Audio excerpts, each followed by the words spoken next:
Hello बच्चों। कक्षा 11वीं के रसायन विज्ञान या केमिस्ट्री का अगला पार्ट लेकर आया हूँ मैं। यहाँ हम लेसन फर्स्ट रीड कर रहे थे। ठीक है, अब हम उसका फोर्थ पार्ट देखते हैं क्लास। अभी तक थर्ड पार्ट तक मैंने आपको गेलुसॉक्स लॉ तक पूरा समझा चुका हूँ क्लास। ठीक है, आज हम गेलुसॉक्स लॉ के आगे चलते हैं, जहाँ हम देखेंगे तत्वों की अवधारणा तथा परमाणु अणु ये सब चीज़ें क्या होती है, मैं आपको आज एक्सप्लेन करने वाला हूँ क्लास। तो क्लास तत्व क्या होते हैं? तो तत्व उन चीजों को कहा जाता है जिनमें सिर्फ एक ही प्रकार के परमाणु या कण रहते हैं क्लास। सबसे पहले ये समझ लीजिए कि दुनिया में हर चीज जो है, हर एक प्रकार का तत्व जो है या कुछ भी है उस दुनिया में, वो सबसे सबसे छोटी छोटी चीजों से मिलकर बना है, जिसको अति सूक्ष्म कण को कहते हैं अणु, सॉरी परमाणु कहते हैं क्लास। क्या कहते हैं? परम अणु। सर्वप्रथम भारतीय दार्शनिक महर्षि कणाद जो थे 800 ईसा पूर्व ने बताया कि द्रव्य जो होता है, मतलब द्रव्य यानी कोई भी चीज इस यूनिवर्स में, इस धरती पर या इस पूरी दुनिया से भी बाहर जो चीजें होती हैं ना, वो बहुत छोटी छोटी चीजों से मिलकर बनी होती है, जिनको अविभाज्य कण कहते हैं। ये सूक्ष्म कण संयुक्त होकर बड़े कण या अणु बनाते हैं। मतलब सबसे छोटी चीज होती है परमाणु क्लास। परम यानी बहुत छोटा, अणु मतलब बहुत ही छोटी चीजों को कहा जाता है परमाणु। 18वीं शताब्दी के अंत तक इन सूक्ष्म कणों के संबंध में कोई भी वैज्ञानिक स्पष्ट विचार नहीं दे सके थे, लेकिन सबसे पहले जॉन डाल्टन ने किसी द्रव्य की संरचना और परमाणु संबंधी परिकल्पना को प्रस्तुत किया। डाल्टन ने क्या दिया क्लास? डाल्टन एटॉमिक थ्योरी दी। उसके हिसाब से सबसे पहला पॉइंट क्या था? प्रत्येक द्रव्य मतलब इस दुनिया में पाया जाने वाला हर एक द्रव्य, द्रव्य मतलब कोई भी मैटर, इंग्लिश में कहें तो मैटर, अत्यंत छोटे छोटे कणों से मिलकर बना होता है, जिसे परमाणु कहते हैं। मतलब हर चीज के अंदर बहुत ही छोटे छोटे कण होते हैं क्लास, जिन्हें हम क्या कहते हैं क्लास?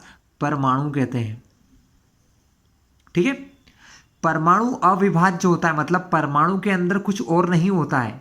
ये माना गया पहले कि परमाणु अविभाज्य होता है, मतलब अब तो खैर विभाजित हो जाता है, लेकिन उस समय की बात हो रही है कि परमाणु सबसे छोटी चीज मानी जाती थी, अर्थात किसी भी क्रिया द्वारा विभाजित नहीं किया जा सकता। एक ही तत्व के सभी परमाणु, मतलब मान लो हम हाइड्रोजन की बात कर लें, या अब तो खैर हम बहुत ज़्यादा मॉडर्न है, हमारे पास सब जानकारी है कि हाइड्रोजन, क्लोरीन, मैंने आपको इससे पहले वाले वीडियोज़ में बताया था कि 118 टाइप के एलिमेंट हमारे अर्थ पर पाए जाते हैं, तत्व पाए जाते हैं। 118 तत्व अभी तक हम लोगों ने ढूंढ लिए हैं। तो उन तत्वों के जो एक ही तत्व की बात करूं, जैसे हाइड्रोजन की या क्लोरीन की या ऑक्सीजन की, तो ऑक्सीजन के जितने भी परमाणु होंगे वो परमाणु आकार में, मतलब शेप में, भार यानी उनके वजन में और बाकी सब गुणों में समान होते हैं, परंतु दूसरे तत्वों के परमाणु से भिन्न होते हैं। एग्जाम्पल के लिए समझा दूं कि मान लो एक हाइड्रोजन का अणु है, सॉरी परमाणु है, और एक क्लोरीन का परमाणु है, तो हाइड्रोजन के जितने भी परमाणु होंगे वो हाइड्रोजन के परमाणु से तो एक जैसे होंगे, लेकिन हाइड्रोजन क्लोरीन के परमाणु से अलग होगा। तो क्या लिखा? दूसरे तत्वों के परमाणु से भिन्न होते हैं, लेकिन अपने ही तत्व के परमाणु से, जैसे हाइड्रोजन के जितने भी परमाणु हैं वो हाइड्रोजन के परमाणु से सेम होंगे। सारी जो गुण होंगे क्लास, हाइड्रोजन के सारे परमाणुओं के गुण एक समान होंगे, लेकिन जब दूसरे से बात करें, जैसे ये हाइड्रोजन का परमाणु, क्लोरीन का परमाणु, तो हाइड्रोजन का परमाणु जो होता है वो क्लोरीन के परमाणु से अलग होता है। भिन्न भिन्न तत्व यानी अलग अलग तत्वों के परमाणु का भार भिन्न भिन्न होता है और उनके अणु भी भिन्न भिन्न होते हैं। ठीक है, परमाणु छोटी छोटी पूर्ण संख्याओं में संयुक्त होते हैं और यौगिक परमाणु यानी आधुनिक अणु बनाते हैं। परमाणु ना बनाए जा सकते ना ही नष्ट किए जा सकते क्लास। मतलब जो परमाणु होते हैं क्लास, ना ही उन्हें बनाया जा सकता है ना ही उन्हें मिटाया जा सकता है। ठीक है क्लास, अब मैं इनको थोड़ा सा आपको कॉपी में एक्सप्लेन कर देता हूँ। तो क्लास देखिए, हमारे पास अभी तक बहुत सारे तत्व हम लोगों ने अभी तक डिस्कवर कर लिए हैं, जैसे हाइड्रोजन है ना, हीलियम, ऑक्सीजन, लिथियम, और भी कई प्रकार के हैं, बट मैं आपको सिर्फ इन चारों से एग्जांपल समझा। जैसे हाइड्रोजन के जो एटम्स होते हैं क्लास, जिनको हिंदी में परमाणु कहते हैं हम लोग, हाइड्रोजन के परमाणु, सारे परमाणु, मतलब मान लो अगर आपके सामने 10 ग्राम हाइड्रोजन दी है क्लास, कितनी दी है? 10 ग्राम हाइड्रोजन गैस दी है, तो इसके अंदर इतने सारे परमाणु होंगे कि अपन गिन भी नहीं सकते, है ना। गिन तो सकते हैं खैर, बट फिर भी 2 मिनट के लिए मान लो कि बहुत सारे टर्म परमाणु हैं जिनको हम नहीं गिन सकते। ठीक है, लेकिन इस 10 ग्राम हाइड्रोजन में जितने भी हाइड्रोजन के परमाणु होंगे क्लास, वो सारे परमाणु हाइड्रोजन के एक जैसे होंगे, ये कहा जॉन डाल्टन ने। हीलियम अगर दिया है तो हीलियम के जो सारे परमाणु है वो हीलियम के जैसे होंगे। ऑक्सीजन के जितने भी एटम होंगे वो ऑक्सीजन के परमाणु ऑक्सीजन के सब परमाणु एक जैसे होंगे। उसी प्रकार लिथियम के या कोई भी और हम एटम ले लें या सॉरी कोई और भी एलिमेंट या तत्व ले लें तो उन सभी के आपस में सेम होते हैं। लेकिन अगर इनकी बात करें कि हाइड्रोजन का एटम हीलियम का एटम, ये दोनों एक दूसरे से बिल्कुल अलग होंगे। ऑक्सीजन का एटम भी इन दोनों से अलग होगा और लिथियम का भी इन तीनों से अलग। मतलब अलग अलग तत्वों के भिन्न भिन्न अलग अलग तत्वों के परमाणु एक जैसे नहीं होते हैं। कैसे होते हैं? अलग अलग होते हैं। ठीक क्लास, ये कहा था जॉन डाल्टन ने। लेकिन क्लास क्या हुआ कि समय के साथ साथ ये जो इन्होंने चीज़ें बताई थी ये कुछ सही भी थी, लेकिन समय के साथ साथ ये चीज़ें धीरे धीरे असफल होती गई। मतलब इनमें बदलाव आते गए, कुछ चीज़ें गलत भी पाई गई। ठीक क्लास, कैसे गलत पाई गई ये मैं आपको एक्सप्लेन करता हूँ। तो क्लास किस प्रकार ये अलग हुई, तो अब हम इसके लिए पढ़ेंगे आधुनिक परमाणुवाद, मतलब मॉडर्न एटॉमिक थ्योरी। मतलब सबसे पहले मॉडर्न एटॉमिक थ्योरी में क्या कहा गया, क्या क्या अंतर हम लोगों ने फाइंड किए। वो अंतर ये था कि सबसे पहला उन्होंने कहा था कि जो हमारा परमाणु होता है वो अविभाज्य होता है। कैसा होता है? परमाणु अविभाज्य होता है। लेकिन समय के साथ परमाणु के अंदर रहने वाले इलेक्ट्रॉन, प्रोटॉन और न्यूट्रॉन की जब खोज हुई तो ये पाया गया कि परमाणु के अंदर भी और छोटे छोटे कण हैं जिनको इलेक्ट्रॉन, प्रोटॉन या न्यूट्रॉन कहते हैं। इसका मतलब सबसे छोटी चीज़ हमारा परमाणु है क्या? नहीं है। परमाणु से छोटी चीज़ें भी परमाणु के अंदर प्राप्त हो गई। कौन कौन क्लास? इलेक्ट्रॉन, प्रोटॉन और न्यूट्रॉन किया गया क्लास। ठीक है, तो ये पहली उनकी गलती हो गई कि उन्होंने जो कहा था वो गलत साबित हो गया कि परमाणु हमारा सबसे छोटा नहीं होता है। परमाणु के अंदर भी छोटी चीज़ें पाई जाती हैं जैसे इलेक्ट्रॉन, प्रोटॉन और न्यूट्रॉन क्लास। तो परमाणु, अब परमाणु की परिभाषा क्या बदली? परमाणु किसी तत्व का वह छोटे से छोटा कण है जो किसी भी रासायनिक अभिक्रिया में भाग ले सकता है परंतु स्वतंत्र अवस्था में नहीं रह सकता। लेकिन स्वतंत्र अवस्था में नहीं रह सकता क्लास। क्यों नहीं रह सकता? इसका कारण कुछ समय बाद आपको पता चलेगा। क्योंकि क्या होता है कि वो इलेक्ट्रॉन्स लेने देने का कार्य भी करता है क्लास। अभी चैप्टर 4 में पढ़ाऊंगा आपको अभिक्रियाओं वाला, उसमें समझेंगे कि इलेक्ट्रॉन किस प्रकार जमे होते हैं, वो इलेक्ट्रॉन लेते हैं, देते हैं, नई तरह की अभिक्रियाएं करते हैं। ठीक है, तब समझा पाऊंगा क्लास क्लियर। अभी तो स्टार्ट किया हमने पढ़ना। तो पहला क्या देखा कि जॉन डाल्टन कहाँ गलत हो गए कि उन्होंने बोला था कि परमाणु सबसे छोटा होता है जबकि परमाणु के अंदर प्रोटॉन, इलेक्ट्रॉन, न्यूट्रॉन पाए जाते हैं। ठीक है, दूसरा क्या गलती हुई? एक ही तत्व के भिन्न भिन्न द्रव्यमानों के अलग अलग परमाणु हो सकते हैं। मतलब क्लास, मतलब एक ही तत्व के एक से ज़्यादा प्रकार के परमाणु पाए जाते हैं क्लास। ठीक है, ऐसे परमाणुओं को समस्थानिक या इंग्लिश में आइसोटॉप्स कहा जाता है। मतलब क्लास, जिनमें क्या होता है, दो परमाणु के अलग अलग मास हो जाते हैं क्लास, दो परमाणुओं के अलग अलग द्रव्यमान निकल जाते हैं क्लास। ठीक है, क्या कहलाते हैं क्लास? वो आइसोटोप या समस्थानिक कहलाते हैं। इसका मतलब दूसरी चीज़ भी गलत हो गई कि एक ही परमाणु, मतलब एक प्रकार के तत्व जैसे हाइड्रोजन या हीलियम हो गया या कोई और हो गया, उसके एक ही प्रकार के परमाणु होते हैं। नहीं, एक तत्व के एक से ज़्यादा प्रकार के परमाणु भी पाए जा सकते हैं। इसको कहते हैं क्लास समस्थानिक। जैसे क्लास हाइड्रोजन के 3 समस्थानिक होते हैं जिनके नाम होते हैं प्रोटियम, ड्यूटीरियम और ट्राइटियम। इनके परमाणु भार क्या होते हैं? जो प्रोटियम होता है क्लास उसका परमाणु भार 1 होता है, ड्यूटीरियम का परमाणु भार 2 होता है और ट्राइटियम का परमाणु भार 3 होता है क्लास। ठीक है, तो ये होते हैं क्लास किसी तत्व के अलग अलग एटम या परमाणु जिनके मास या उनके द्रव्यमान अलग अलग होते हैं, लेकिन वो होते हैं हाइड्रोजन के ही। जैसे हाइड्रोजन का हुआ तो हाइड्रोजन के, ऑक्सीजन के भी होते हैं क्लास, नाइट्रोजन के होते हैं, क्लोरीन के भी होते हैं, कई प्रकार के एटम्स के होते हैं क्लास। मतलब ये ज़्यादातर एलिमेंट्स के पास आइसोटोप्स होते हैं।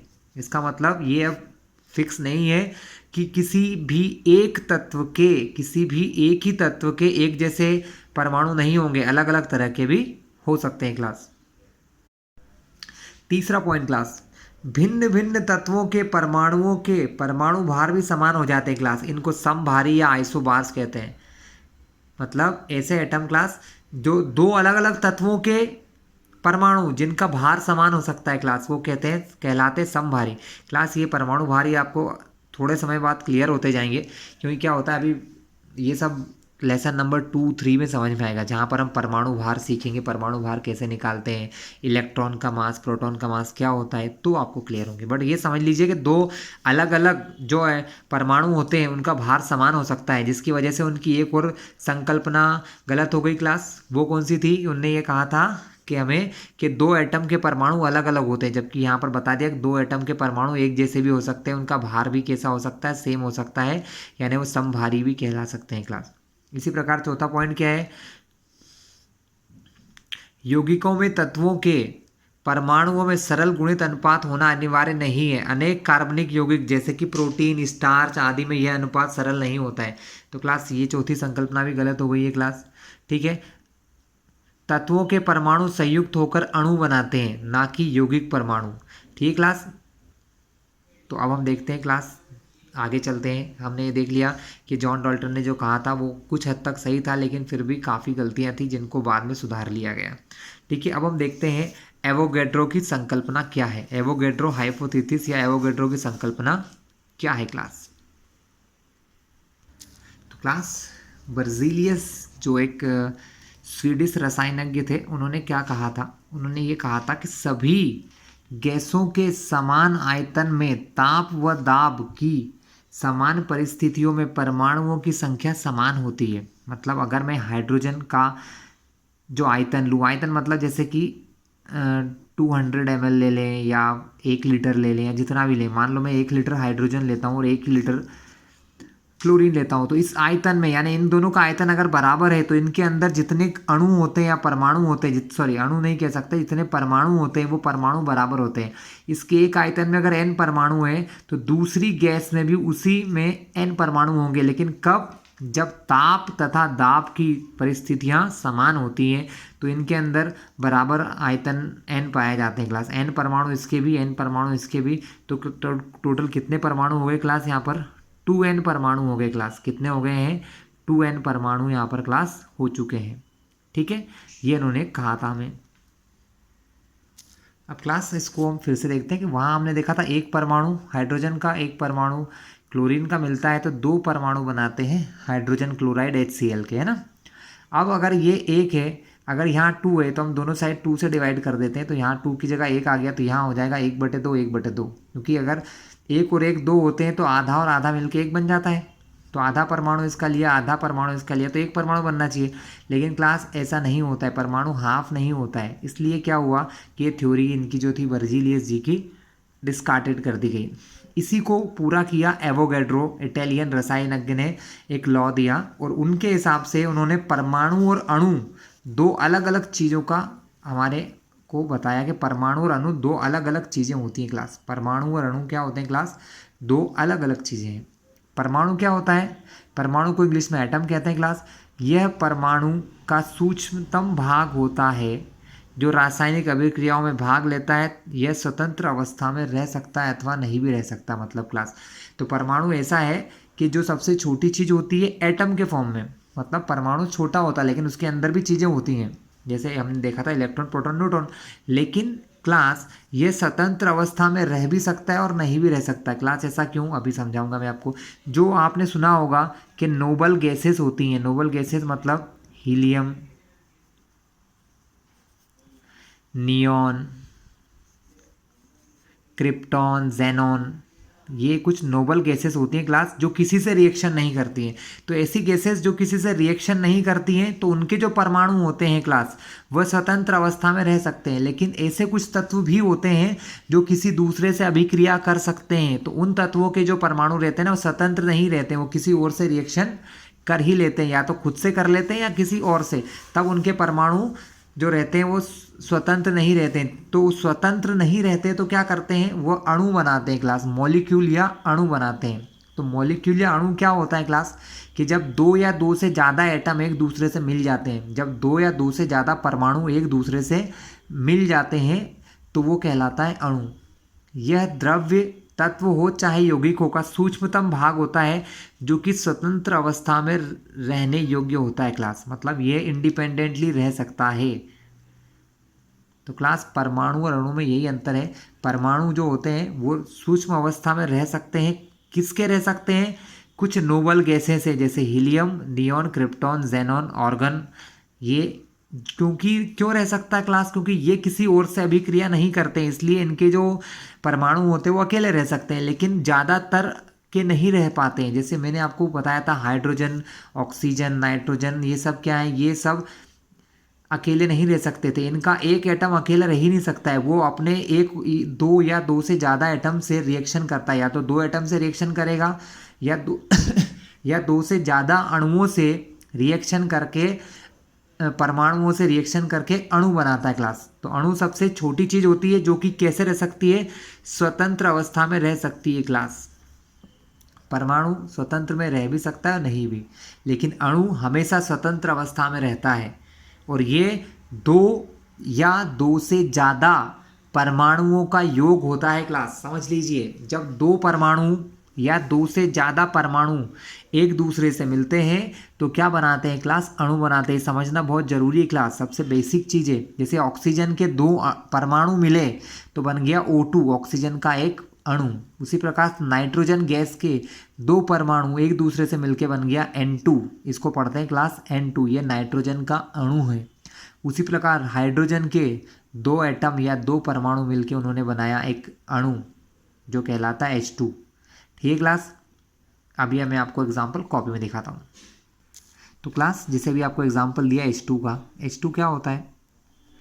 H2 का मतलब है जब हाइड्रोजन के दो एटम, एक हाइड्रोजन का एटम ये और एक और हाइड्रोजन का एटम, जब ये एक दूसरे से अभिक्रिया करते हैं क्लास, जब ये दोनों अणु एक दूसरे से अभिक्रिया करते हैं, क्योंकि जो एटम है ना ये अकेला नहीं रह सकता। कारण क्या है क्लास? कि ये क्रियाशील है। क्रियाशील मतलब ये किसी ना किसी से मिलके ही रहेगा, है ना। जैसे हीलियम, मैंने अभी आपको कुछ नाम बताए थे नोबल गैसेस, जैसे हीलियम, नियॉन, ऑर्गन, है ना, क्रिप्टॉन, अब और भी हैं, वो अपन कुछ लेसन बाद देखेंगे। ये ऐसी गैसेस हैं जिनके अणु किसी और से अभिक्रिया नहीं करते हैं। मतलब ये जो है ना, इनके जो परमाणु हैं हीलियम के, नियॉन के, ये अकेले रह सकते हैं क्योंकि इनको किसी से अभिक्रिया करने की ज़रूरत नहीं है। लेकिन जो हमारा हाइड्रोजन है, हमारा ऑक्सीजन है, लिथियम है, क्लोरीन है, नाइट्रोजन है, ये जो एटम होते हैं, ये जो तत्व होते हैं, नाइट्रोजन तत्व है, ऑक्सीजन तत्व है, हाइड्रोजन है, लिथियम है, ये अकेले नहीं रह सकते। इनकी प्रॉब्लम है कि अकेले नहीं रह सकते। इनके जो अणु हैं बहुत क्रियाशील होते हैं। अब अणु क्रियाशील होने से क्या करते हैं? या तो वो अपने आप से क्रिया करेंगे, जब ये अपने आप से क्रिया करते हैं तो H2 बनाया, क्लोरीन ने अपने आप से अभिक्रिया करके Cl2 बनाया, नाइट्रोजन ने अपने आप से क्रिया करके N2 बनाया, ऑक्सीजन के दो एटम ने आपस में, ऑक्सीजन के दो परमाणुओं ने आपस में अभिक्रिया करके O2 बनाया क्लास। तो ये कहलाते हैं अणु क्लास। इनको क्या कहते हैं? अणु। तो मैं अणु को क्या परिभाषा दूंगा?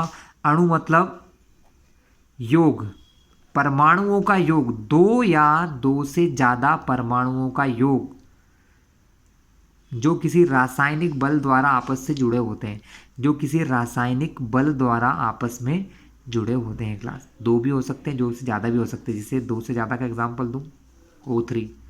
ऑक्सीजन के तीन एटम जब मिलते हैं, तीन अणु जब मिलते हैं तो ओजोन बनाते हैं क्लास। सुना होगा सभी ने ओजोन, तो 10वीं क्लास पास करके आया ओजोन अभी, है ना। इसी प्रकार सल्फर के 8 एटम एक दूसरे से मिलकर बनाते हैं S8। ठीक है क्लास। फॉस्फोरस जो एक तत्व है उसके 4 एलिमेंट आपस में मिलकर बनाते हैं P4। तो ये उसका एक अणु है, ये फास्फोरस का एक अणु है, ये सल्फर का एक अणु है, ये ओजोन का एक अणु है, ये ऑक्सीजन का एक अणु है। लेकिन आप जो देख रहे हैं ना, ये सब जो अणु हैं ये एक ही प्रकार के अणु हैं। मतलब ये जो अणु है ये तत्वों के अणु हैं क्लास। किसके अणु हैं? तत्वों के।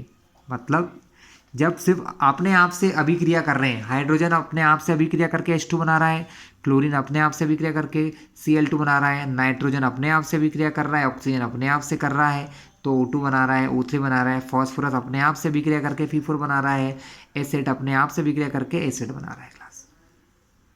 लेकिन इसके अलावा क्लास कभी कभी क्या होता है कि ये अणु दूसरों से भी अभिक्रिया कर लेता है। जैसे हाइड्रोजन वाटर के साथ मिलता है, मतलब सॉरी ऑक्सीजन के साथ हाइड्रोजन और ऑक्सीजन मिलते हैं तो H2O बनाते हैं। ये भी अणु है क्लास, ये भी एक प्रकार का अणु है। क्योंकि अणु मतलब क्या? दो या दो से ज़्यादा परमाणु, तो यहाँ पर कितने परमाणु हैं, एक परमाणु ऑक्सीजन का, दो परमाणु हाइड्रोजन के, तो कितने परमाणु हो गए, तीन। यानी जब दो या दो से ज़्यादा परमाणु एक दूसरे से अभिक्रिया करते हैं, मतलब एक दूसरे से मिलते हैं और रासायनिक बलों द्वारा एक दूसरे से जुड़ जाते हैं, तो ये कहलाते हैं अणु। लेकिन ये अणु जो है इस अणु से अलग है, ये अणु में सिर्फ क्लोरीन क्लोरीन है, यहाँ पर दो अलग अलग चीज़ें हैं, हाइड्रोजन भी है ऑक्सीजन भी है, तो ये कहलाता है यौगिक के अणु। क्लास इनको हम क्या कहते हैं, ये है हमारे यौगिक के अणु। समझ में आया क्लास, यौगिक के अणु क्यों, क्योंकि इसमें एक से ज़्यादा चीज़ें हैं, जब एक से ज़्यादा चीज़ें या एक से ज़्यादा तत्व आपस में मिलते हैं तो वो यौगिक कहलाते हैं। क्लास क्या कहलाते हैं, यौगिक। जब एक ही प्रकार के एटम है तो तत्व, जैसे Cl के दो एटम है, एक ही प्रकार का Cl क्लोरीन एक ही जैसा है, तो तत्व S8 सल्फर के 8 हैं, आपस में अभिक्रिया कर रहे हैं लेकिन एक ही जैसे हैं, तो ये तत्व है। लेकिन जब एक हाइड्रोजन एक ऑक्सीजन दोनों अलग अलग तत्व, दो तत्व आपस में मिले हैं तो यौगिक कहलाता है, और जो उनका अणु बनता है वो यौगिक का अणु कहलाता है। जैसे एक और एग्जाम्पल दूँ मैं, नाइट्रोजन और हाइड्रोजन मिलते हैं तो बन जाता है NH3, अमोनिया कहते हैं क्लास इसको, क्या कहते हैं, अमोनिया। यहाँ नाइट्रोजन का एक अणु है, हाइड्रोजन के तीन है, टोटल कितने अणु क्लास, यहाँ पर चार परमाणु है, सॉरी यहाँ पर चार परमाणु है, वो चार परमाणुओं वाला ये एक अणु है जिसके अंदर नाइट्रोजन और हाइड्रोजन दोनों है, इसलिए इसको क्या कहेंगे कि ये किसी यौगिक का अणु है। क्लास कोई समस्या क्लास आपको आया समझ में, बहुत आसान था। तो तत्व और अणु में समझ में आया, सॉरी अणु और परमाणु में अंतर समझ में आ गया। परमाणु वो चीज़ होती है जो सबसे सूक्ष्म तो होती है लेकिन अकेले नहीं रह सकती है, सिर्फ इनको छोड़ के ये अकेले रह सकते हैं। क्यों, क्योंकि ये क्रियाशील नहीं होते हैं, दूसरों से क्रिया नहीं करते हैं, अकेले पड़े रहते हैं। बाकी जो दूसरे हैं जैसे हाइड्रोजन का, क्लोरीन का, लिथियम का, ऑक्सीजन का, नाइट्रोजन का, ये क्रियाशील होते हैं तो अकेले नहीं रह सकते हैं। अपने आप को अकेला बनाने के लिए इसको या तो अपने आप से अभिक्रिया करना पड़ेगी तब ये ऐसा कुछ बनाते हैं, या किसी दूसरे तत्व से, तो कुछ इस प्रकार के बनाते हैं। ठीक है क्लास, तो बच्चों फिर से हम उसी एग्जाम्पल पर आए जो मैंने आपको बताया था। अब मैं आपको यहाँ क्लियर करता हूँ, यहाँ पर अणु और परमाणु बताता हूँ। यहाँ H2 है, यानी H2 का ये एक अणु कहलाएगा, यानी H2 का एक अणु क्लोरीन का एक अणु मिल के बना रहे हैं हाइड्रोजन क्लोराइड के दो अणु। क्या बना रहे हैं, हाइड्रोजन क्लोराइड के दो अणु बना रहे हैं। दो कैसे पता, क्योंकि यहाँ 2 लिखा है आगे। यहाँ कैसे पता चला एक अणु है, क्योंकि ये तो एक ही अणु है ना। यहाँ पर परमाणु दो हैं, हाइड्रोजन दो आया है, यहाँ हाइड्रोजन ऐसे आया है H और H, यानी हाइड्रोजन के दो परमाणु मिलके ये जो बनाता है ये H2 हाइड्रोजन का एक अणु कहलाता है। तो यहाँ तुम परमाणु की जगह क्या लिखोगे क्लास, अणु लिखोगे, N अणु, इसके N अणु, तो यहाँ पर बनेंगे 2N अणु। परमाणु को यहाँ क्या नाम दे देंगे क्लास, हम अणु नाम दे देंगे, परमाणु नाम नहीं देंगे। ठीक है, यही हमको सुझाया किसने, एवोगैड्रो सर ने, जो एवोगैड्रो साइंटिस्ट थे उन्होंने यही बताया हमको। ठीक है, अब हम देखेंगे क्लास मोल क्या होता है। इस पार्ट को, सिर्फ ये जो पहला पार्ट है इसे मोल के ऊपर ही आधारित है क्लास, अगर आप ध्यान से देखेंगे तो एवोगैड्रो ने हमें ये कहा ताप यानी टेम्परेचर, यानी कितना गर्मी है, इस आप समझते ही टेम्परेचर क्या होता है, और दाब यानी प्रेशर, कितना प्रेशर लग रहा होता है। समान परिस्थितियों में अगर ताप और दाब की परिस्थितियां समान है तो अलग अलग गैसों के समान आयतन में अणुओं की संख्या बराबर होती है। वहाँ उन्होंने परमाणुओं की कहा था, यहाँ इन्होंने कहा है अणुओं की संख्या, और अणुओं की संख्या के हिसाब से इन्होंने एक नया नाम दिया मोलो। अणुओं की संख्या यानी मोलों की संख्या समान होती है। यहाँ इन्होंने ये कहा क्लास, सभी गैसों का एक मोल, अगर मैं हर गैस का बोलूँ कि एक मोल लिया मैंने, एक मोल गैस लिए क्लास, ये एक मोल क्या होता है क्लास, थोड़ी देर में आपको क्लियर हो जाएगा मोल होता क्या है। अगर मैं हर एक गैस का एक मोल लूँ और ताप और दाब की परिस्थितियाँ समान होती है तो वो जो गैसें होती है वो बराबर आयतन घेरती हैं। कैसा आयतन घेरती हैं, बराबर आयतन घेरती हैं, और उस आयतन को मोलर आयतन कहा जाता है।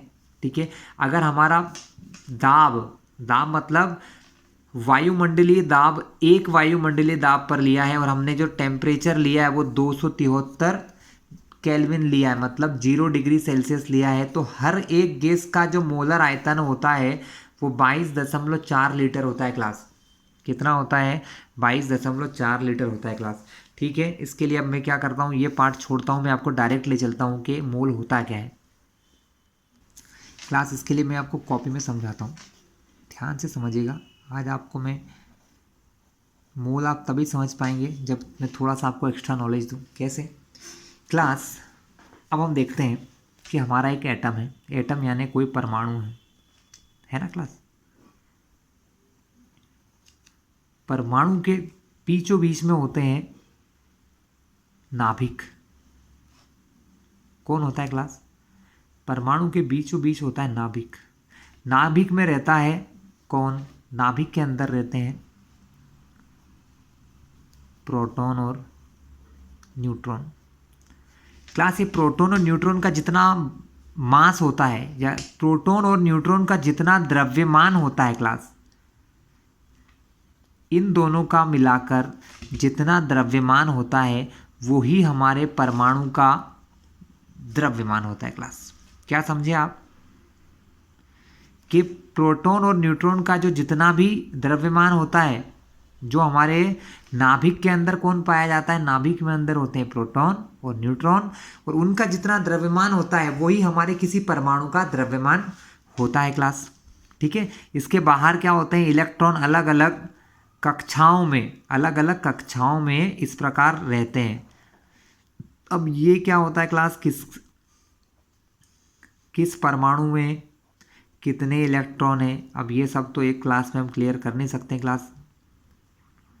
1 2 3 4 5 6 7 और 8, ठीक क्लास, ये हम बाद में देखेंगे। तो हमने क्या देखा कि हर एक तत्व का एक अलग द्रव्यमान होता है क्लास, है ना। जैसे हाइड्रोजन के द्रव्यमान कैसे निकालते हैं मैं बताता हूँ। हाइड्रोजन जो होता है ना, हाइड्रोजन का जो परमाणु होता है क्लास, वहाँ पर सिर्फ एक ही प्रोटॉन पाया जाता है। हाइड्रोजन का जो, अगर मैं आपके सामने परमाणु बनाऊं तो हाइड्रोजन के परमाणु में क्या होता है? सिर्फ और सिर्फ एक प्रोटॉन रहता है, जिसकी वजह से हाइड्रोजन इस दुनिया का सबसे हल्की चीज मानी जाती है। ठीक है, अब न्यूट्रॉन यहाँ पर होते नहीं हैं, लेकिन अभी कुछ देर पहले हमने ये भी देखा था समस्थानिक। क्या देखे थे क्लास? समस्थानिक भी देखे थे कि हाइड्रोजन जो होता है ना, इसके दो और प्रकार के परमाणु पाए जाते हैं। ऐसे ऐसे परमाणु जिनके अंदर एक प्रोटॉन और एक न्यूट्रॉन होता है ना। एक प्रोटॉन होता है और क्लास एक ही न्यूट्रॉन पाया जाता है।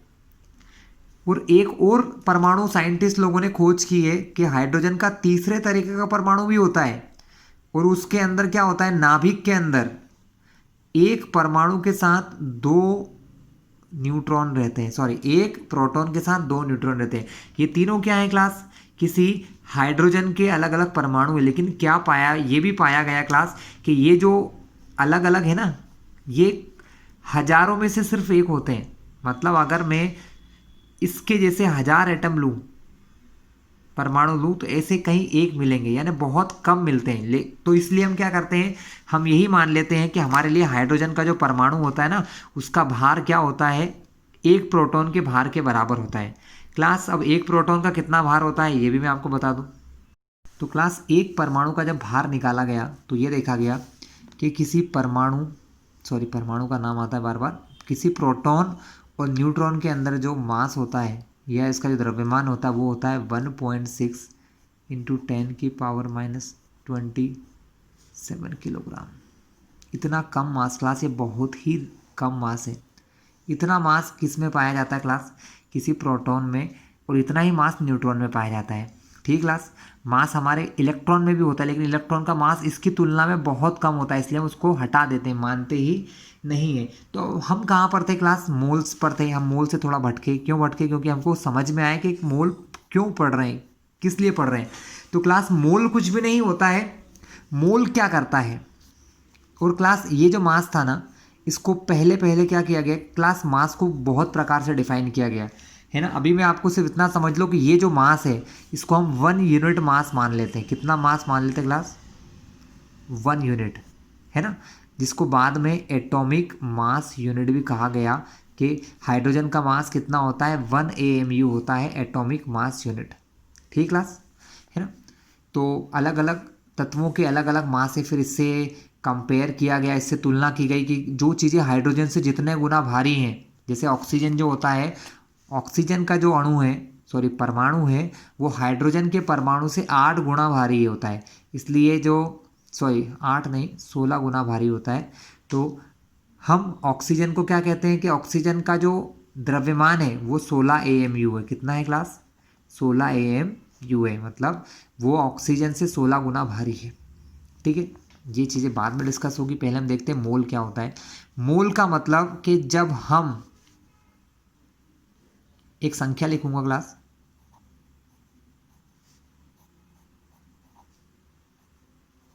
जब हम इतने सारे परमाणु या अणु या आयन भी कह दो इन्हें, आयन क्या होते हैं समझेंगे धीरे धीरे सब। परमाणु यानी अगर इतने सारे परमाणुओं को मैं अगर एक साथ लिख दूं, या इतने सारे अणुओं को मैं एक साथ लिख दूं, या अगर मैं आपसे कहूं कि मुझे दिया हुआ है कि 6.022 गुणित 10⁻23 परमाणु अगर एक साथ आ जाते हैं तो वो संख्या कहलाती है 1 मोल। क्या कहते हैं हम क्लास? इसे 1 मोल कहते हैं। लेकिन 1 मोल कहने से क्या मतलब? इसका मतलब ये है कि अगर आपसे कभी कहा जाए कि हाइड्रोजन का 1 मोल, क्या कहा जाए कि हाइड्रोजन 1 मोल हाइड्रोजन आपको दी है क्लास, हाइड्रोजन का कितना मोल दिया है क्लास? 1 मोल। तब क्या होगा? ये जो मास आपको बोला ना कि हाइड्रोजन का मास कितना होता है क्लास? 1 यूनिट होता है। हाइड्रोजन का द्रव्यमान या हाइड्रोजन का मास हमने अगर माना है कि हाइड्रोजन का जो मास है वो 1 यूनिट है, तब वो 1 यूनिट से बन जाता है 1 ग्राम। मतलब मोल उस संख्या को कहते हैं कि जब हम अगर 1 मोल अणु लें या 1 मोल परमाणु लें तो इनका जो द्रव्यमान होता है वो इस यूनिट द्रव्यमान से ग्राम में बदल जाता है। किसमें बदल जाता है क्लास? ग्राम में। फिर एक और एग्जांपल देता हूँ, जैसे ऑक्सीजन का मैंने आपको एग्जांपल दिया कि ऑक्सीजन के ऑक्सीजन के एक परमाणु का भार, ऑक्सीजन के एक परमाणु का भार होता है 16 यूनिट। और अगर मैं ऑक्सीजन के 1 मोल परमाणु अगर एक साथ ले आऊं या इकट्ठा कर दूं क्लास, तो ये 16 यूनिट है ना क्लास, ये 16 यूनिट का जो द्रव्यमान है वो 16 ग्राम बन जाएगा। बस यही अंतर है। बस मोल का मतलब सिर्फ इतना है। ये संख्या याद रख लो क्लास, इसको कहा जाता है एवोगैड्रो संख्या या एवोगैड्रो नंबर कहते हैं। ये जो संख्या है इसी को कहते हैं 1 मोल। जब हम 1 मोल परमाणु या 1 मोल अणु लेते हैं तो उन परमाणुओं या अणुओं को एक साथ लेने पर इनका जो द्रव्यमान है वो हमारा यूनिट से बदल जाता है ग्राम में। किसमें बदल जाता है क्लास? ग्राम में। अगर मैं कभी आपसे कोई क्वेश्चन पूछे कि हाइड्रोजन के अणु का मास बताओ या उसका द्रव्यमान बताओ कि हाइड्रोजन के एक अणु का द्रव्यमान कितना होता है, तो आप कहोगे 1 यूनिट। क्या कहोगे? 1 यूनिट, या आप इसको 1 एटॉमिक मास यूनिट भी कह सकते हो, 1 AMU कह सकते हो। ठीक है। लेकिन अगर आपसे कहे कोई कि हाइड्रोजन के परमाणुओं या हाइड्रोजन के 1 मोल परमाणुओं का द्रव्यमान बताइए, तब आप उसको यूनिट नहीं कहोगे, आप उसको ग्राम कहोगे। कि हाइड्रोजन के अगर 1 मोल परमाणु आपने साथ में ले लिए तो वो 1 ग्राम कहलाएगा क्लास। लेकिन हाइड्रोजन के परमाणु की बात हो रही थी क्लास, ध्यान रखना। थोड़े से में कन्फ्यूज़न हो जाता है क्योंकि परमाणु होता है 1 एटम, परमाणु होता है 1 एटम। तो क्लास परमाणु अणु में क्या है? हाइड्रोजन का परमाणु होता है H, लेकिन जब ये 2 परमाणु, हाइड्रोजन के 2 परमाणु आपस में मिलते हैं तो बनता है हाइड्रोजन का अणु, जिसको कहते हैं H2। क्या कहते हैं क्लास? H2। अब इसका द्रव्यमान 1 यूनिट होता है, इसका द्रव्यमान 1 यूनिट होता है, तो H2 का द्रव्यमान कितना होगा क्लास? H2 का द्रव्यमान होगा 2 यूनिट या 2 एटॉमिक मास यूनिट। लेकिन अगर जब आपसे कहा जाए कि आपके सामने एक मोल अगर आपको दिया हो, एक मोल हाइड्रोजन के अणु, एक मोल अणु दिए हो किसके, हाइड्रोजन के, तब उनका द्रव्यमान कितना होगा, तो आप क्या कहोगे, 2, बस यूनिट की जगह ग्राम लिख दो, तो क्या हो जाएगा 2 ग्राम। ठीक है क्लास, बस आप ये ध्यान रखें कि ये जो संख्या है 6.022 इंटू 10⁻23, ये संख्या जब एक साथ आती है तो इसको कहा जाता है एवोगैड्रो नंबर या एवोगैड्रो संख्या। और इतने एटम जब एक साथ होते हैं तो उन एटम को कहा जाता है एक मोल एटम। जैसे कि आप कहते हो ना 12 को हम दर्जन कहते हैं कि 12 चीज़ें एक साथ आती तो दर्जन कहलाती है, 50 चीज़ें एक साथ आती तो क्या कहलाती, 50 या अर्धशतक, 100 चीज़ें एक साथ आती तो उसे क्या कहते हैं क्लास, शतक कहते हैं ना आप लोग कि शतक लग गया। उसी प्रकार से क्लास जब इतनी सारी चीज़ें या इतने सारी कुछ भी, परमाणु भी हो सकते हैं, वो अणु भी हो सकते हैं या आयन भी हो सकते हैं क्लास, इतनी चीज़ें एक साथ इकट्ठा हुई तो वो कहलाएगी मोल, उसे कहा जाता है क्लास मोल। ठीक क्लास, आगे देखते हैं हम लोग। तो क्लास ये देखा हमने, क्या देखें, एवोगैड्रो संख्या या मोल क्या होता है। अब मैं मोल के लिए सबसे ज़रूरी होता है कि आपको कुछ तत्वों के नाम पता होना चाहिए क्लास। तत्वों के नाम पता होने के साथ आपको ये पता होना चाहिए कि तत्वों का द्रव्यमान कितना होता है। इसलिए मैं आपको एक टेबल पे लेके चलता हूँ जो थोड़ा सा आगे है लेकिन बहुत ज़रूरी टेबल है क्लास, ध्यान से देखिएगा आप। क्लास यहाँ पर तत्वों के परमाणुओं के द्रव्यमान दिए हैं क्लास, जैसे कि बहुत सारे हैं अलग अलग। आप सभी जब बुक से पढ़ रहे हो तो क्लास आप ये देखिएगा कि हमारे पास एक पीरियोडिक टेबल होती है क्लास। क्या होती है, पीरियोडिक टेबल, जिसके अंदर सारे परमाणु सारे तत्वों जमे होते हैं। जैसे अब यहाँ पर क्या है, सही वे में नहीं दिया, जैसे एल्यूमिनियम है, एल्यूमिनियम एक तत्व है, उसका प्रतीक मतलब उसको कैसे लिखते हैं, Al लिखते हैं, उसका परमाणु द्रव्यमान होता है 27.0। उसी प्रकार एंटीमनी होता है, आर्सेनिक होता है, लेड, लिथियम, मैग्नीज। तो इस सारे क्लास कई प्रकार के ऐसे परमाणु और अणु हैं हमारे पास, टोटल 118 होते हैं क्लास, है ना। तो वो उस टेबल में पूरी तरीके से दिए होंगे क्लास। ठीक है क्लास, अब मैंने क्या किया है, मैंने 1 से लेके 10 तक के जो तत्व हैं क्लास उनको मैंने जमाया है। यहाँ पर ये है इनकी अणु संख्या क्लास, एटॉमिक नंबर कहते हैं क्लास इसको, और परमाणु संख्या कहते हैं क्लास, हिंदी में परमाणु होते हैं। और ये होती है मास नंबर, यानी द्रव्यमान संख्या कहा जाता है। द्रव्यमान संख्या कैसे क्लास, कि इसका मास होता है 1 यूनिट। हीलियम का जो द्रव्यमान होता है उसे कहा जाता है 4 यूनिट। लिथियम एक परमाणु है, सॉरी एक तत्व है, जिसके एक परमाणु का भार होता है 7 यूनिट या AMU। बेरिलियम एक परमाणु है जिसके एक बेरिलियम एक तत्व है जिसके एक परमाणु का भार होता है 9। उसी प्रकार बोरॉन जो है क्लास एक परमाणु है, सॉरी एक तत्व है, जिसके एक परमाणु का भार 11 यूनिट होता है। कार्बन का होता है 12 यूनिट, नाइट्रोजन का होता है 14 यूनिट और ऑक्सीजन का होता है 16 यूनिट। इसी प्रकार फ्लोरीन है उसका 19, नियॉन है उसका 20। ये क्रम से जमे क्लास। तत्व क्रमांक 1 जिसका परमाणु संख्या 1 है, परमाणु संख्या 2 है, परमाणु संख्या 3 है। ये परमाणु संख्या क्या होती क्लास, कि किस एटम के या किस परमाणु के अंदर कितने प्रोटॉन हैं। अगर हाइड्रोजन है तो हाइड्रोजन के 1 प्रोटॉन होता है, हीलियम के अंदर 2 प्रोटॉन होते हैं, लिथियम के अंदर 3 प्रोटॉन होते हैं, बेरिलियम में 4 प्रोटॉन है, बोरॉन में 5 है, कार्बन में 6 है, नाइट्रोजन में 7। इसी क्रम में क्लास पूरे 118 को हमने जमा रखा है क्लास, जिसको हम कहते हैं पीरियोडिक टेबल, जो आपको तीसरे पार्ट में मिलेगी। लेकिन इतना तो वहाँ ये आप समझ गए होंगे क्लास, ये परमाणु संख्या है और ये परमाणुओं के भार की संख्या है। परमाणु भार एक क्लास ये, जिसको हमने यूनिट में कर रखा है। किस में कर रखा है, यूनिट में क्लास। ठीक है, तो अब ये परमाणु भार कैसे निकाले गए इसके बारे में हम थोड़ा सा डिटेल देखते हैं। तो क्लास परमाणु द्रव्यमान क्या होता है, आप देखेंगे। परमाणु द्रव्यमान को कहा जाता है एटॉमिक मास। किसी तत्व का परमाणु द्रव्यमान वह संख्या है जो यह प्रदर्शित करता है कि उस तत्व का एक औसत परमाणु कार्बन 12, अभी मैंने आपको बताया था ना, कार्बन के एटम का मास होता है 12 यूनिट। तो कार्बन 12 का जो आइसोटोप है उसके एक परमाणु के, यहाँ 1/12 आया क्लास, गलती से 2 लिख दिया है, कि 1/12वें भाग से कितना गुना भारी है।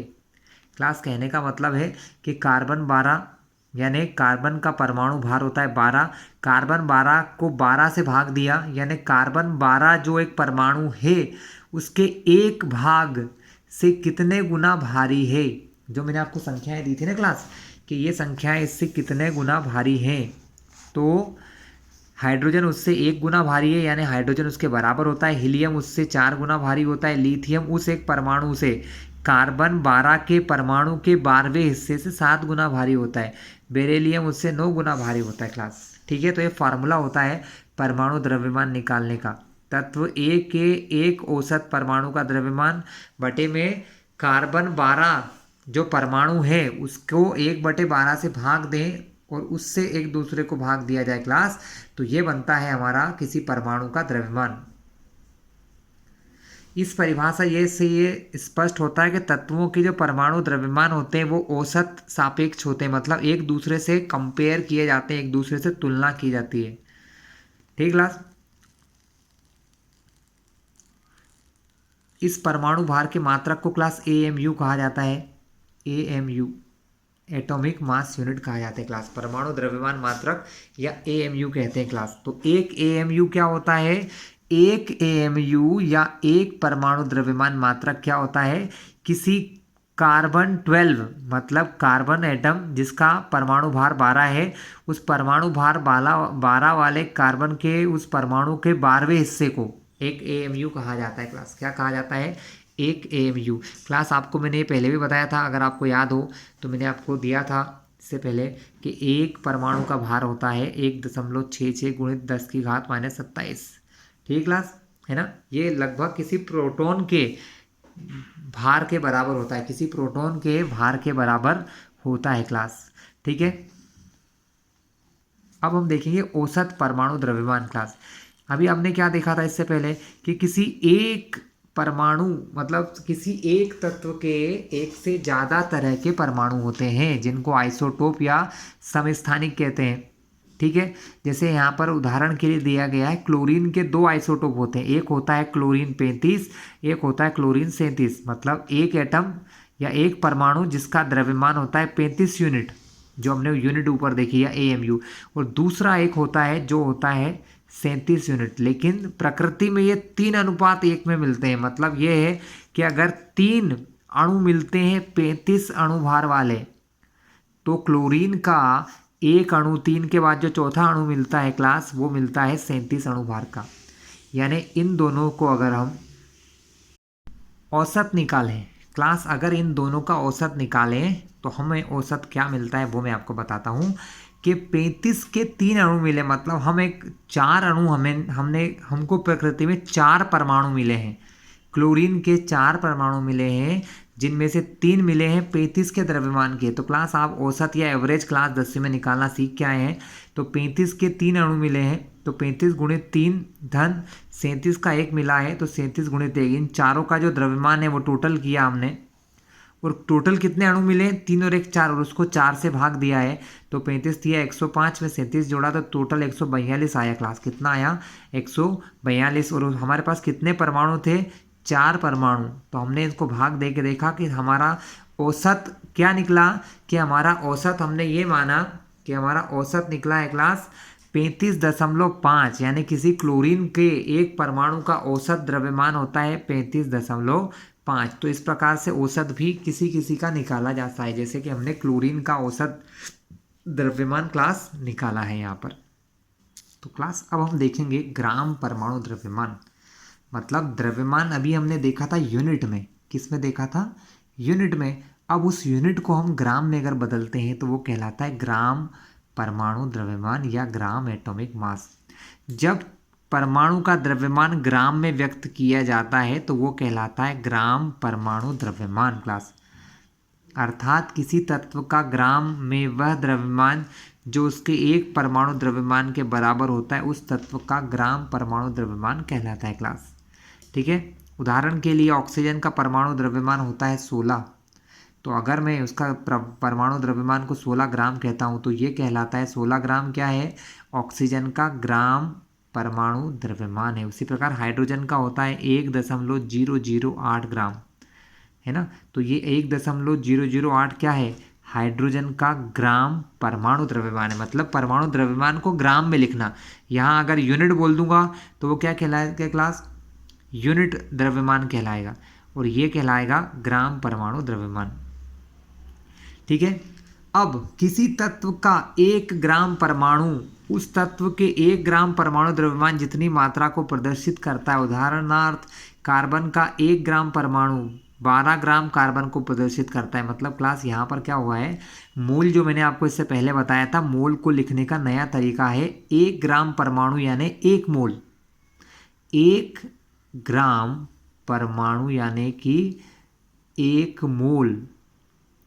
12 ग्राम कार्बन को कहते हैं 1 ग्राम परमाणु। क्या कहते हैं क्लास, 1 ग्राम परमाणु, या इसको 1 मोल भी कहा जा सकता है। ठीक क्लास, क्या कहते हैं क्लास, इसको 1 मोल या 1 ग्राम परमाणु कहते हैं। यानी अगर आपसे कहा जाए कि 1 ग्राम परमाणु दिए हैं, मतलब आप उसको क्या समझोगे कि वो 1 मोल परमाणु की बात कर रहा है। लेकिन 1 ग्राम परमाणु कहे चाहे वो 1 मोल परमाणु कहे, उसका मास कितना होता है, उसके यूनिट को ग्राम में लिखना। जैसे 12 होता है कार्बन का, तो वो 12 ग्राम कहलाएगा। 1.008 किसका होता है, हाइड्रोजन का, तो वो कहलाएगा 1.008 ग्राम। क्लोरीन का होता है 35.35 ग्राम। नाइट्रोजन का होता है 14.0 ग्राम में, तब वो कहलाता है ग्राम परमाणु क्लास। ठीक क्लास। इसी प्रकार होता है आणविक द्रव्यमान क्लास, क्योंकि परमाणु से क्या बनते हैं क्लास, अणु बनते हैं। जब 2 परमाणु, मान लो 2 या 2 से ज़्यादा परमाणु मिलते हैं तो क्या कहलाता है क्लास, एक अणु कहलाता है। तो जिस प्रकार अणु, परमाणु का कोई द्रव्यमान होता है, उस प्रकार अणु का भी द्रव्यमान। जैसे कि बात करते हैं हाइड्रोजन की, किसकी बात करते हैं क्लास, हाइड्रोजन की करते हैं। तो क्लास ये सुनिए कि हाइड्रोजन के 1 अणु का मास हो गया 1 यूनिट या 1 AMU। किसका, हाइड्रोजन के 1 परमाणु का द्रव्यमान हो गया 1 AMU। तो हाइड्रोजन का अणु कब बनता है, जब हाइड्रोजन के 2 परमाणु मिलते हैं। तो हाइड्रोजन के अणु का द्रव्यमान क्या हो जाएगा, 2 AMU हो जाएगा। क्यों, क्योंकि एक हाइड्रोजन का 1 AMU, अगर 2 परमाणु मिलके H2 बन रहे हैं, 2 परमाणु मिलके H2 बन रहे हैं, तो उसका क्या हो जाएगा 2 AMU। यानी अणु भार निकालना या अणु का भार निकालना, अणु का द्रव्यमान निकालना बहुत आसान है। जैसे मैं बात करता हूँ NH3 की, ये एक अणु है किसका, नाइट्रोजन और हाइड्रोजन दोनों का मिलाकर, है ना। अब नाइट्रोजन का भार होता है 14, हाइड्रोजन का होता है 1, लेकिन हाइड्रोजन यहाँ 3 दिए हैं, तो 3 एकम 3, तो 14 और 3 17। तो NH3 जो है अमोनिया है जिसको कहते हैं, इसका इस एक अणु का भार कितना हो जाएगा, 17 यूनिट हो जाएगा।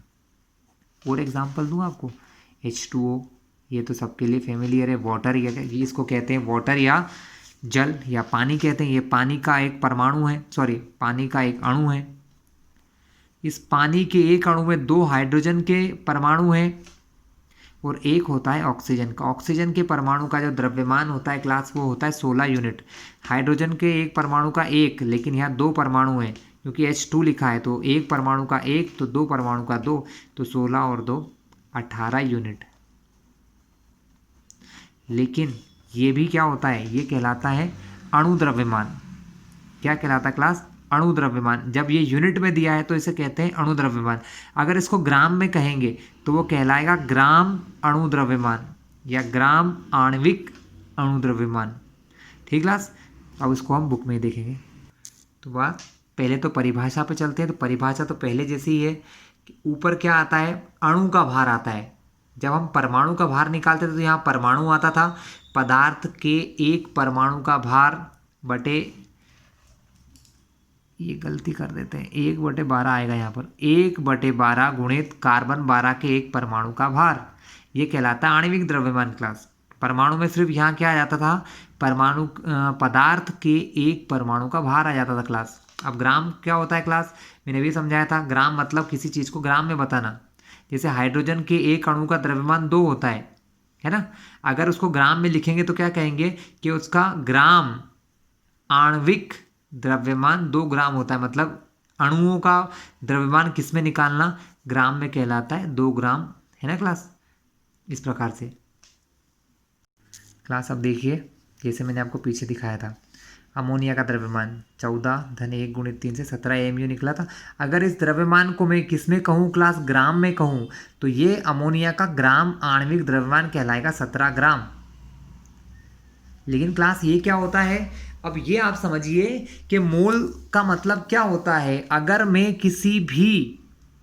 किसी भी तत्व के इतने सारे मोल ले लूँ, 6.022 या 6.023 गुणित 10 की घात 23 अणु लेता हूँ क्लास, तो ये जो द्रव्यमान यूनिट में है ये ग्राम में बदल जाता है। यानी अगर मैं आपसे कहूँ कि मेरे पास 1 मोल अमोनिया के अणु हैं, कितने अणु हैं, 1 मोल अमोनिया के अणु हैं, तो उनका मास हो जाएगा 17 ग्राम।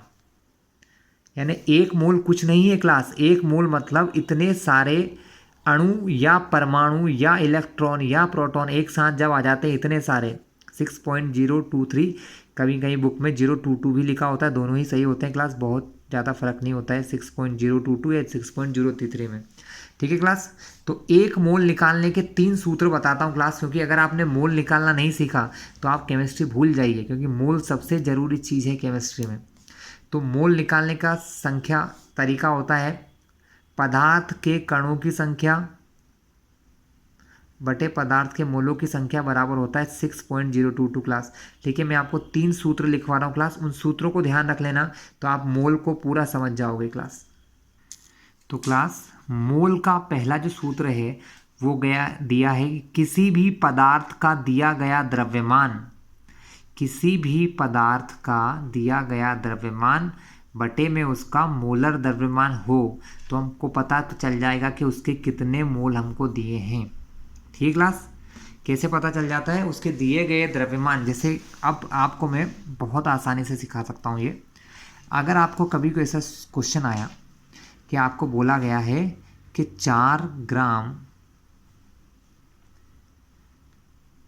H2 दिया है, मतलब 4 ग्राम हाइड्रोजन गैस दी है। कितनी गैस दी है, 4 ग्राम हाइड्रोजन गैस दी, और आपको बताना है कि इसके कितने मोल हैं, कितने मोल हैं। तो क्लास ये सूत्र मैं मान रखता हूँ, आपको अभी समझ में आ जाएगा। अगर 4 ग्राम क्या दिया है, आपको मास दिया हुआ है कि 4 ग्राम हाइड्रोजन गैस है। कितने ग्राम हाइड्रोजन गैस है क्लास, 4 ग्राम। तो मोल निकालने के लिए क्या सूत्र होता है, दिया गया द्रव्यमान, तो ऊपर मैंने लिख लिया 4 ग्राम। मोलर द्रव्यमान कितना होता है, इसके 1 मोल का द्रव्यमान कितना होता है, हाइड्रोजन के 1 मोल का द्रव्यमान होता है 2 ग्राम। कैसे पता चला, क्योंकि हाइड्रोजन का होता है 1, H2 लिखा है यहाँ पर। H2 का मतलब हाइड्रोजन के 2 परमाणु, एक परमाणु का एक परमाणु का एक, तो दोनों को मिला के 2। लेकिन जब मोलर द्रव्यमान बोलेंगे ना क्लास, तो वो 2 ग्राम ही होगा, ध्यान रखना। तो 2 ग्राम, ऊपर भी ग्राम नीचे भी ग्राम, ग्राम से ग्राम को काटा, 2 एकम 2, 2 दूनी 4, यानी 4 ग्राम हाइड्रोजन में कितने मोल हाइड्रोजन है, हाइड्रोजन के हैं यहाँ पर 2 मोल। क्या है क्लास, 2 मोल है क्लास। इसी प्रकार 2 और सूत्र भी हैं, वो भी बताता हूँ क्लास। दूसरा सूत्र होता है मोल निकालने का, कभी कभी हमें कण दिए होते हैं, दिए गए कणों की संख्या। कण की जगह यहाँ क्या क्या आ सकता है, कण की जगह यहाँ आ सकते हैं परमाणु, कण की जगह यहाँ आ सकते हैं अणु, कण की जगह यहाँ आयन भी आ सकते हैं क्लास। मतलब अगर आपको परमाणु दिए हैं, अणु दिए हैं, आयन दिए हैं, तो कैसे, तो क्लास इसका मैं बहुत अच्छा तरीका आपको सिखाता हूँ। किस प्रकार से, देखिए आपको कहा गया कि मोल निकालना है ना आपको क्लास, तो मोल निकालने के लिए आपको बोला गया कि 3.011 गुणित 10 की घात 24 अणु है। इतने सारे अणु दिए रखे हैं आपको क्लास, किसके, हाइड्रोजन के, मान लो किसके, हाइड्रोजन के इतने सारे आपको दे रखे हैं कण क्लास, या इतने सारे अणु दे रखे हैं किस चीज़ के, हाइड्रोजन के। और हमें ये कहा गया कि इतने सारे अणुओं का द्रव्यमान बताइए, इतने सारे अणुओं का द्रव्यमान बताइए। तो आप क्या करोगे, सबसे पहला काम है मोल निकाल लो। अगर आपने मोल निकाल लिया तो आप सब कर लोगे। आपने मोल निकालने के लिए फार्मूला लगाया, दिए गए कणों की संख्या 3 गुणित 011 10 की घात 24 बटे में आएगा क्या, एवोगैड्रो संख्या। एवोगैड्रो संख्या मैंने आपको क्या बताई थी, 6.022। क्लास कहीं से किसी बुक में 023 लिखा है, कोई फ़र्क नहीं पड़ता है दोनों से, है ना। 022 ही सही आंसर है, थोड़ी बहुत मिस्टेक कहीं हो जाती है, लेकिन सही आंसर आपको 6.022 ही रहेगा। अब हम इनको भाग देंगे क्लास। जब हम इनको भाग देते हैं तो ये कटता है इससे एक बार और इससे कट जाता है 2 बार। आप भाग दे के देख लेना क्लास, है ना। 3 का 2, 1 का 2, 1 का 2, यानी इससे 2 बार कट जाएगा। या 10 की घात 24 से ऊपर नीचे 10 की घात 23 है। अगर आप लोगों को पता हो तो अगर घातें घट जाती हैं, अगर 10 और ये मतलब आधार बराबर है, घातें अलग अलग हैं और भाग में हैं, तो घातें जो होती हैं वो घट जाती हैं। तो 10 की घात 24 में से बची 10 की घात माइनस हुई 23 बटे में ये 2 की संख्या की जगह 2, तो ऊपर क्या है 10 की घात 24 में से 23 गई तो बचा 1, 10 की घात 1 यानी कि 10 बटे में 2, यानी यहाँ पर क्या आंसर आया, कितने मोल हो गए क्लास, यहाँ पर हो गए 5 मोल। कितने हो गए क्लास आपके पास, 5 मोल। किसके हैं, 5 मोल यहाँ पर दिए हैं हाइड्रोजन अणु। ठीक क्लास। अब मैंने आपको एक अभी फॉर्मूला और बताया था इससे पहले, अगर आपको याद हो कि मैंने आपको क्या कहा था कि मोल का एक और सूत्र जो इससे पहले लिखवाया था कि मोल बराबर होता है दिया हुआ द्रव्यमान, दिया हुआ द्रव्यमान बटे मोलर द्रव्यमान, बटे मोलर द्रव्यमान। तो क्लास मोल कितने निकले, 5। मोल की जगह मैंने लिख दिया 5। दिया हुआ द्रव्यमान को मैंने x मान लिया क्योंकि ये मुझे निकालना था, ये मुझे निकालना है। मेरे को क्या करना था, मुझे ये बोला गया था कि इतने सारे अणु हैं हाइड्रोजन के तो उनका द्रव्यमान क्या होगा, तो मैंने पहले इन द्रव्यमान से क्या निकाला, मोल निकालिए। 5 मोल थे। अब हमको ये पता है कि हाइड्रोजन का जो मोलर द्रव्यमान होता है वो 2 होता है ना, पहले ही बताया। तो 2 यहाँ से यहाँ जाएगा तो x बराबर क्या हो जाएगा 5, ये 2 बटे वाला गुणे में चला जाएगा, 5 गुणित 2 यानी 10 ग्राम, यानी इतने सारे अणुओं का द्रव्यमान हो गया क्लास 10 ग्राम। कैसे निकाला, मोल की मदद से आसानी से हो गया क्लास। इसी प्रकार तीसरा फॉर्मूला और आखिरी फॉर्मूला है आज का कि अगर आपको आयतन दिया है, क्या दिया है क्लास, आयतन दिया। आयतन मतलब होता है कि कोई गैस, ये सब चीज़ क्लास आयतन वाला जो पार्ट है वो सिर्फ गैसों के लिए बना है। ये जो तीसरा सूत्र है सिर्फ गैस ही यूज़ कर सकते हैं कि अगर 2 गैसें हैं, 2 गैस दी हुई हैं और वो आपस में अभिक्रियाएं करती हैं, या किसी गैस के बारे में दिया है तो किसी गैस के मोल निकालने के लिए हम ये सूत्र भी यूज़ कर सकते हैं। किसके लिए क्लास, किसी गैस के लिए मोल निकालने का सूत्र होता है क्या, दिया गया आयतन, दिया गया आयतन। आयतन तो समझते हो ना क्लास, जैसे कि आप किसी ग्लास में जो पानी लेते हो वो उसका आयतन है। 1 लीटर से जो दूध लेते हो 1 लीटर 2 लीटर वो दिया हुआ, वो क्या होता है, वो एक प्रकार से आयतन होता है। तो दिया गया आयतन बटे में मोलर आयतन, मोलर आयतन। क्लास मोलर आयतन जो है ना वो फिक्स है 22.4 लीटर, यानी अगर आप किसी गैस का 22.4 लीटर, अगर आप किसी गैस का 1 मोल लेते हो, कोई सी भी गैस हो क्लासेस, दुनिया की कोई सी भी गैस है, अगर उसका 1 मोल आपने लिया है तो उस गैस का जो आयतन होगा वो 22.4 लीटर ही होगा क्लास। ठीक है, इससे भी मोल निकाले जा सकते हैं क्लास, ये हम अगली क्लास में देखेंगे, अगले वीडियो में देखेंगे कि इससे किस प्रकार मोल निकालते हैं। बहुत सारे क्वेश्चन करने वाले हैं क्लास, तो आपको आज शायद मोल समझ में आ गया होगा। अगर आपको कोई प्रॉब्लम रहे तो मेरे इस वीडियो के नीचे कमेंट बॉक्स में डाल देना स्टूडेंट। और अगर आपको ये वीडियो मेरा अच्छा लगा हो, आपको ये जो मैंने समझाया अगर समझ में आ गया होगा तो हमारे चैनल को सब्सक्राइब जरूर कर लेना, जिससे कि आगे आने वाले वीडियो आपको डायरेक्टली मिल जाएंगे, कहीं और भटकने की ज़रूरत आपको नहीं पड़ेगी क्लास। ठीक क्लास, तो आज की कक्षा यहीं समाप्त करते हैं। अगले वीडियो में हम मोल के और कई प्रकार के अलग अलग क्वेश्चन करेंगे क्लास। ठीक है।